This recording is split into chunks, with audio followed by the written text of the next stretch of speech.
माननीय मंत्री जी कह रहे हैं कि जमीन चाहे वो रेलवे की हो चाहे वो डिफेंस की हो वो भारत की जमीन है।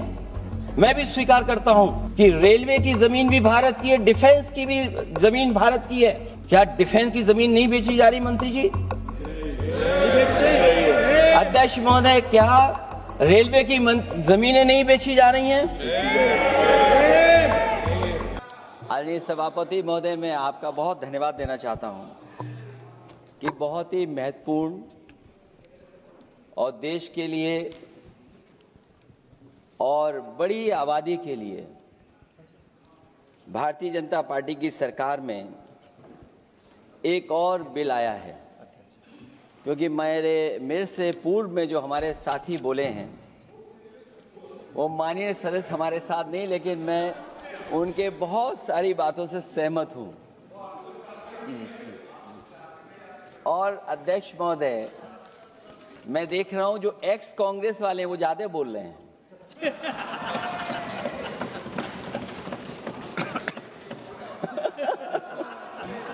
आदरणीय अध्यक्ष महोदय,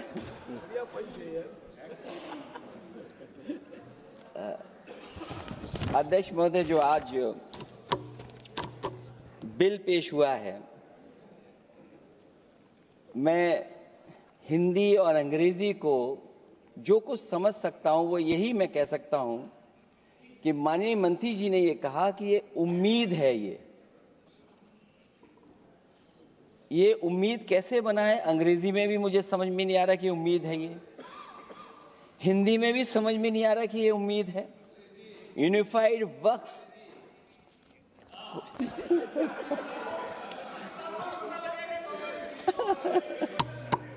अध्यक्ष महोदय, यूनिफाइड वक्फ मैनेजमेंट, मैं अकेला काफी हूं।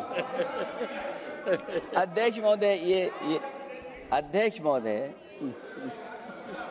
मैं समझ सकता हूं कि मैं वो बात छेड़ना नहीं चाहता था, लेकिन क्या करूं, मजबूरी है अब। अध्यक्ष महोदय, अभी माननीय सदस्य लोग ये कह रहे हैं कि हमारे सदस्य नहीं है यहां पर जो हमारे साथी हैं, लेकिन अध्यक्ष महोदय मैं ये कहना चाहता हूं, अध्यक्ष महोदय मैं ये कहना चाहता हूं, ये जो बिल लाया जा रहा है, भारतीय जनता पार्टी में एक मुकाबला चल रहा है। भारतीय जनता पार्टी के अंदर मुकाबला चल रहा है कि खराब हिंदू कौन बड़ा है। और ये बात अध्यक्ष महोदय मैं ऐसे ही नहीं कह रहा हूं। जो पार्टी ये कहती हो कि दुनिया की सबसे बड़ी पार्टी है, अध्यक्ष महोदय वो अपना राष्ट्रीय अध्यक्ष नहीं चुन पाए अभी तक।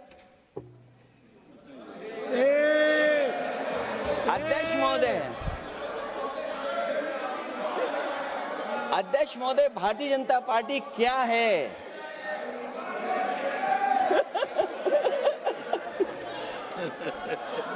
जी, मैं अखिलेश जी ने बहुत हंसते हंसते कहा है, इसको हंसते हंसते जवाब देना। इस सामने जितनी पार्टियां हैं उनका राष्ट्रीय अध्यक्ष उन 5 लोगों को ही चुनना है परिवार के। हमें माननीय अध्यक्ष जी करोड़ों सदस्यों में से 12-13 करोड़ सदस्य प्रक्रिया कर चुनना है तो देर लगती है। आपके यहां जरा भी देर नहीं लगेगी।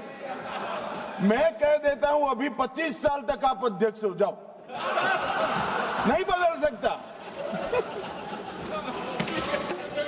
अध्यक्ष महोदय, क्योंकि जो बात निकल के आई है वो मैं फिर आगे बढ़ा दूं।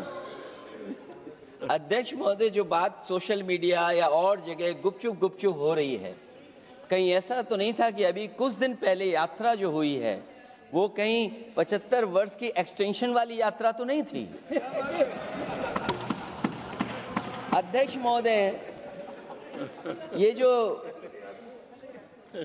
इस बार जो वक्फ बिल आया है, नाकामी का पर्दा इस बार है वक्फ बिल। और नाकामी कोई एक आध नहीं है, मैं कई नाकामियां बता सकता हूं। अभी मैं माननीय सदस्यों को सुन रहा था, वो पुराने कई बिल उनके बारे में चर्चा कर रहे थे कि कितने प्रोग्रेसिव बिल लेकर के आए हैं। मुझे याद है मैं उत्तर प्रदेश में उस समय था और मुझे लगा कि शायद इनकी वो बात ठीक होगी। एक ये बहुत तैयारी के साथ फैसला लेकर के आए थे और फैसला ये लिया था आधी रात के आज के बाद नोट नहीं चलेंगे, नोट बंद हो जाएंगे। अध्यक्ष महोदय, उस नोटबंदी नाकामी के बारे में भी तो चर्चा हो जाए कि अभी भी न जाने कितनी जगह पर कितना रुपया निकला जा रहा है, कितना निकल करके आ रहा है। केवल नाकामी नोटबंदी की नहीं, नाकामी बेरोजगारी की भी है, नाकामी महंगाई की भी है, नाकामी किसान की आय दोगुनी नहीं कर पाए वो भी इनकी नाकामी है।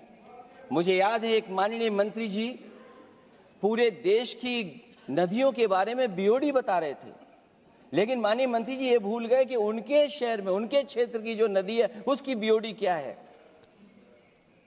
गंगा क्या साफ हो गई, यमुना क्या साफ हो गई, स्मार्ट सिटी क्या बन गई, क्या गोद लिए हुए गांव इन्होंने गोद से उतार दिए, उनकी क्या दुर्दशा है। इसलिए मैं कहना चाहता हूं, ये नाकामी का पर्दा इस बार वक्फ बिल बना है और सबसे बड़ी बात तो यह है कि जिसके लिए फैसला होना है उसकी बात को अहमियत न देना भी नाइंसाफी है। अध्यक्ष महोदय, नाकामी केवल यहां तक नहीं है और भारतीय जनता पार्टी क्या है, मैं केवल एक पुरानी घटना याद करता हूं। एक बार फैजाबाद अयोध्या में एक कार्यक्रम था, उसमें बड़ी तैयारी की गई थी और तैयारी के साथ कलाकार मुंबई से बुलाए गए थे। हो सकता है वो सहमति दिल्ली से ना रही हो, केवल लखनऊ की सहमति से हो रहा हो कार्यक्रम।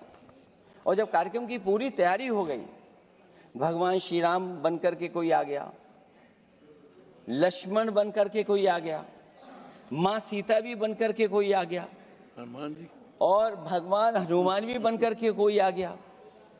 लेकिन जब लखनऊ से वो हेलीकॉप्टर उड़ा और अयोध्या पहुंचा तो सब लोग थे, लेकिन उसमें हनुमान नहीं थे। अध्यक्ष महोदय, मैं भारतीय जनता पार्टी के लोगों से कहूंगा कि जानकारी करिए कि आखिरकार भगवान श्री राम थे, लक्ष्मण थे, सीता थी, लेकिन हनुमान क्यों नहीं थे? हनुमान इसलिए नहीं थे, शायद उनकी जात या धर्म कुछ और था। अध्यक्ष महोदय, ये देश मिली जुली संस्कृति से चला है, कुछ हमने सीखा, कुछ उन्होंने सिखाया। और जो लोग ये कहते हैं कि हम सबको बराबरी का हक देते हैं, अभी कुछ दिन पहले ईद निकली है अध्यक्ष महोदय, वो परंपरा रही है, न केवल मैं जाता हूं बल्कि कोई दल का नेता ऐसा नहीं न जाता हो उस कार्यक्रम में शामिल होने। भारतीय जनता पार्टी के जो मुख्यमंत्री, उप मुख्यमंत्री, वो भी जाते हैं, उप मुख्यमंत्री, सभी धर्मों के नेता आते हैं। लेकिन पता नहीं इस बार क्या साजिश थी, षड्यंत्र था कि वहां पर कुछ पाबंदी लगी हुई थी।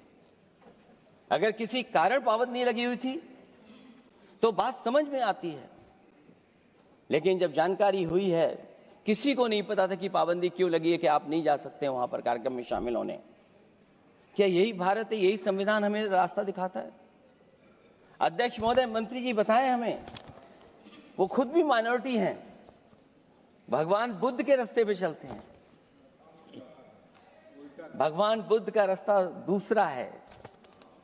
हम आपको अपना मानते हैं तब भी जब आप हमारे बहुत सारे ग्रंथों को नहीं मानते हैं, तब भी हम आपको अपना मानते हैं। आप हमारे पुराणों को नहीं मानते हैं, आप हमारे उपनिषदों को नहीं मानते हैं। लेकिन सोचिए, हम हिंदू वो लोग हैं जो आपको स्वीकार करते हैं और गले लगा करके चलते हैं। अब मैं दूसरे धर्म पे नहीं जाऊंगा, कोई नाराज हो सकता है। मैं दूसरे धर्म के बारे में नहीं जा सकता, मैं केवल यही बताता हूं। और मैं उत्तर प्रदेश में अध्यक्ष जी जहां से आता हूं, मैं अपमान नहीं कर रहा हूं, मैं सच बोल रहा हूं। और ये बिहार के चुनाव में जो आप कह रहे हैं कि महिलाओं को 2 मेंबर बना दिया, इस बार मैं भी देखूंगा आगे भारतीय जनता पार्टी कितनी महिला लोगों को टिकट देंगे वहां पर।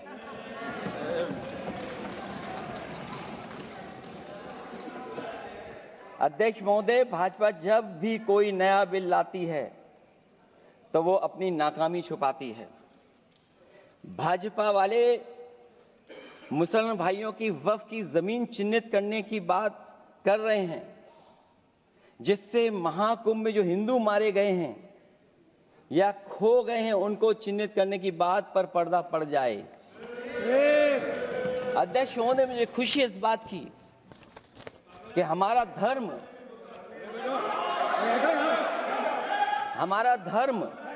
अध्यक्ष महोदय नहीं कुछ कहना चाहते हैं नहीं प्लीज, उनको अलाउ नहीं किया। अध्यक्ष महोदय, कुंभ में आस्था सबकी है, कोई ऐसा नहीं जिसकी आस्था ना हो। और कुंभ कोई पहली बार नहीं हो रहा था।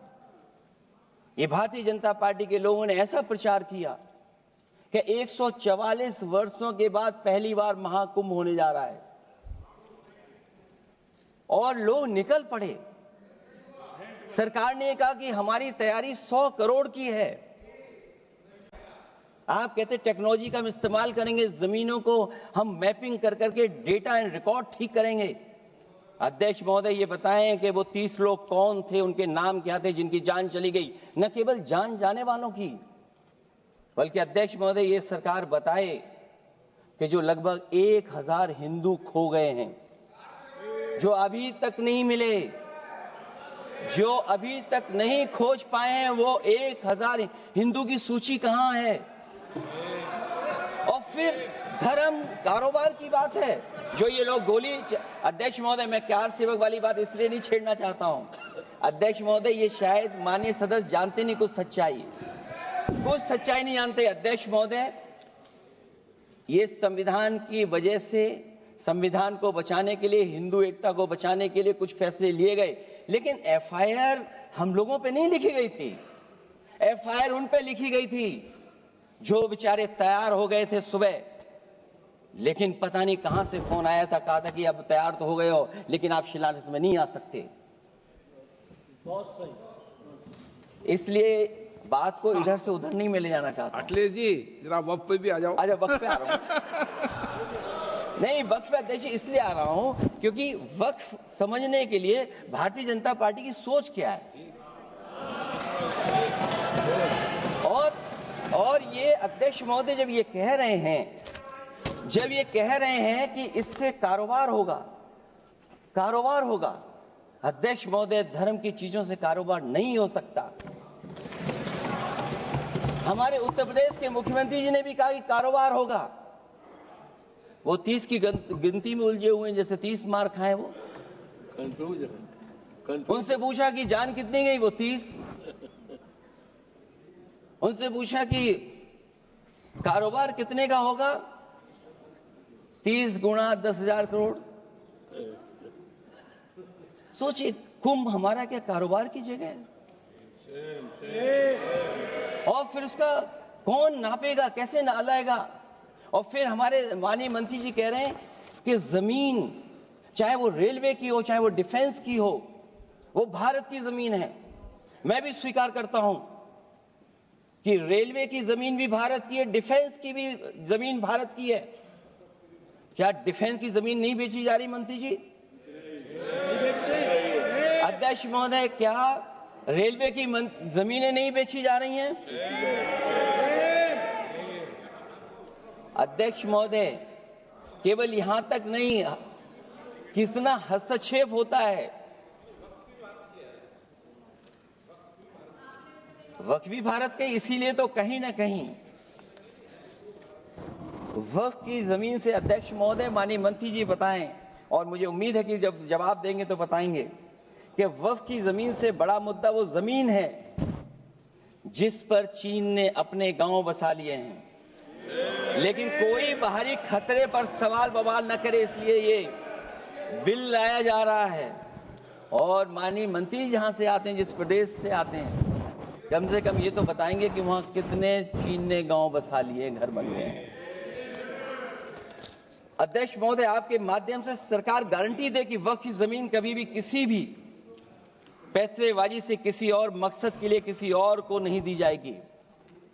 वक्फ की वर्तमान व्यवस्था में चाहे 5 साल के धर्म पालन की पाबंदी की बात हो, या कलेक्टर से सर्वेक्षण के हस्तक्षेप की बात हो, या वक्फ परिषद या बोर्ड में बाहरियों को शामिल करने की बात हो, इन सब का उद्देश्य मुस्लिम भाइयों के सार्वजनिक अधिकार को छीनकर उनके महत्व और नियंत्रण को कम करना है। ट्रिब्यूनल के निर्णय को अंतिम न मानकर उच्च न्यायालय में लेकर जाने की अनुमति देना दरअसल जमीनी विवाद को लंबी न्यायिक प्रक्रिया में फंसाकर वक्फ भूमि पर कब्जों को बनाए रखने का रास्ता खोलेगा। सबसे बड़ी बात यह कि वक्फ बिल के पीछे की न तो नीति सही है न नियत, ये देश के करोड़ों लोगों से उनके घर दुकान छीनने की भी साजिश है। भाजपा एक अलोकतांत्रिक पार्टी है, वो असहमति को अपनी शक्ति मानती है। जब देश के अधिकांश राजनीतिक दल वक्फ बिल के खिलाफ हैं, तो उसे लाने की जरूरत क्या है जो जिद क्यों कर रहे हैं सरकार? वक्फ बिल का लाना भाजपा की सियासी हट है। वक्फ बिल भाजपा की सांप्रदायिक राजनीति का नया रूप है। वो तो आपको काटेगा, और इसलिए काटेगा कि अध्यक्ष महोदय बाहर ये लिखते हैं सत्यमेव जयते, बाहर है लिखते सत्यमेव जयते, भाजपाई अंदर असत्य बात कहते। भाजपा वक्फ बिल लाकर अपने उन समर्थकों का तुष्टीकरण करना चाहती है जो भाजपा की आर्थिक नीति, महंगाई, बेरोजगारी, बेकारी और चौपट अर्थव्यवस्था से उसे छटक गए हैं। क्योंकि अध्यक्ष महोदय, जब से वोट में गिरावट आई है और खासकर उत्तर प्रदेश में भी, तब से भारतीय जनता पार्टी की कोशिश है कि अपना वोट कैसे संभाला जाए। ये वोट को संभालने के लिए बिल लाया गया है। भाजपा का लक्ष्य वक्फ की जमीनों पर है। इन जमीनों का नियंत्रण अपने हाथ में लेकर इन जमीनों को पिछले दरवाजे से अपने लोगों के हाथों में दे देना चाहती है। भाजपा चाहती है कि वक्फ बिल लाने से मुस्लिम समुदाय को लगे कि उन पर हक को मारा जा रहा है, वो उद्वेलित हों और भाजपा को ध्रुवीकरण की राजनीति करने का मौका मिल सके। क्योंकि अध्यक्ष महोदय, भाजपा का लक्ष्य यह है कि ध्रुवीकरण हो, क्योंकि वो जानते हैं कि ध्रुवीकरण जितना होगा उससे वो लाभ उठाने में आगे रहेंगे। तो ये वक्फ बिल जो लाया जा रहा है, वो अपनी वोट बैंक को संभालने के लिए और समाज को बांट करके ध्रुवीकरण करके राजनीतिक लाभ लेने के लिए लाया जा रहा है। और अगर इसके लिए नहीं लाया होता तो पहले से जो जितने फैसले लिए सरकार ने, क्या उससे देश और प्रदेश में कोई बड़ा बदलाव आ गया है? अगर स्मार्ट सिटी का बात करें तो कितनी स्मार्ट सिटी बन गई है आपकी? आपके नोटबंदी की वजह से न जाने कितना रुपया कहां निकल रहा है। और डर तो ये लगता है कहीं भाजपा वाले दूसरों के पैसा रख करके न पकड़वा दें। वक्फ बिल के आने से पूरी दुनिया में एक गलत संदेश भी जाएगा। इससे देश की सेकुलर इमेज को बहुत धक्का लगेगा। वक्फ बिल भाजपा की नफरत की राजनीति का एक और अध्याय है। मैं अंत में कहना चाहता हूं कि अभी तो आपने साथी संभाल लिए हैं, एक साथी तो मुझे दिखाई नहीं दे रहा है। और हमारे जिनका हमने सम्मान किया, हमें कहां ले गए आप? और हमें यहां छोड़ गए आप, हमें छोड़ गए। हमें देखिए सभापति महोदय देखिए राजनीति क्या है। हमने आपका हाथ पकड़ा और हम यहां आ गए, और आप हमारा हाथ छुड़ा करके वहां चले गए। इसलिए देखिएगा कब हमारा इनका हाथ मिल जाए। और मैं अध्यक्ष सभापति महोदय ये कहना चाहता हूं कि वक्फ बिल भाजपा के लिए वाटरलू साबित होगा, क्योंकि ऊपर से तो हाँ हाँ कह रहे हैं, लेकिन अंदर ही अंदर बहुत सारे साथी सहमत नहीं है। मैं अंत में इतना ही कहना चाहता हूं कि ये वक्फ बिल जो लेकर के आए, कोई उम्मीद लेकर के नहीं आ रहा है। ये सोची समझी रणनीति का हिस्सा है, क्योंकि इनका जो बोर्ड बिखर गया है, ये मुस्लिम में भी बंटवारा चाहते हैं। मुस्लिम इस्लाम धर्म में कहीं बंटवारा नजर नहीं आता है, लेकिन इनकी कोशिश है कि इस बिल के माध्यम से हम मुस्लिम भाईचारा में भी बंटवारा कर दें। बंटवारा तो पीडीए करेगा। अभी देखिएगा सभापति महोदया, हमारे एक सदस्य कह रहे थे कि चुनाव बहुत अच्छा होता है। इनसे बेहतर किसने चुनाव देखा होगा? चलिए धन्यवाद। वोट ही नहीं डालने दिया।